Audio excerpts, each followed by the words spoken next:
Yang sekarang nak marah sangat Dr. Mahathir. Saya nak marah Dr. Mahathir apa tak patut, sebab umur dia 87.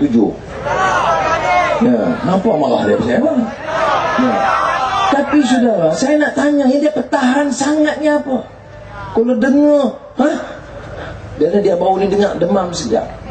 Tapi bila dengar, siapa? Anwar Perdana Menteri dan bangkit. Tak boleh. Sebab Anwar akan serah negeri daripada China. Itu je tu. Akan join negeri dia.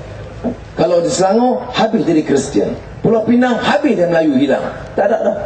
Yang di Pulau Pinang tak ada Melayu. Ada 2-3 mamak ada.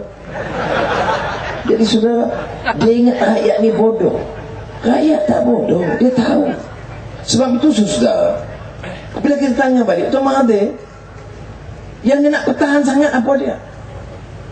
Legacy dia, bukan kepentingan anak-anak. Bayangkan, dia penasihat Petronas. Anak dia, Mozani, syarikat Kencana Petroleum, kontrak berbilion ringgit. Bukan 1-2 bilion. Macam mana?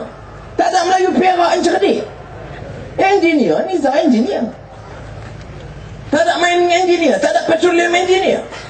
Masa apa nak kena bagi ke anak dia syarikat yang 10 bilion ini? 10 bilion ringgit. Hidup Melayu anak dia. Yang Melayu mana anak?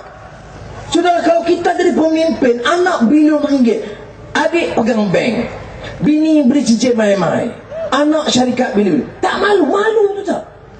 Tak, saya ini politik lah ya. Saya tak mau nak sangkut pribadi orang. Tapi malu tu tak? Kata kita, macam mana anak hang ni dapat kontrak 500 juta? Nak kena jawab kita. Tapi mereka tak peduli. Bukan satu. Anak kita nak kerja, nak dapat 1,100 ringgit susah. Kita gaji minimum, dia bantah.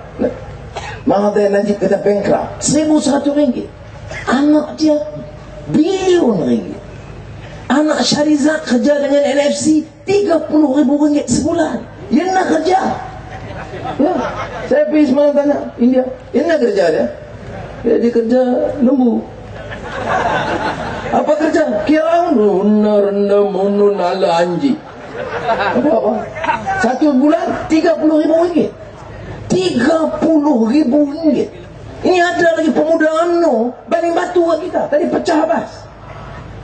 Dapat 30 ringgit. Bodoh. Diperalatkan jadi pekakas, pecacai orang kaya dan orang rasuah. Saudara, saya kata anak muda mesti bangkit, selamatkan bangsa dan negara kita. Apa dia? Kalau tak betul saya sebut, anak dia kerja gaji 30,000 ringgit, ambil tindakan. Ya.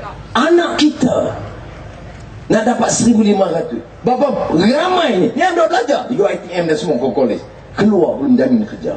Berapa puluh ribu kita ada kerja. Tu anak kita. Anak kita punya anak, bukan anak kita. Kita kena ada semangat yang itu baru boleh selamat.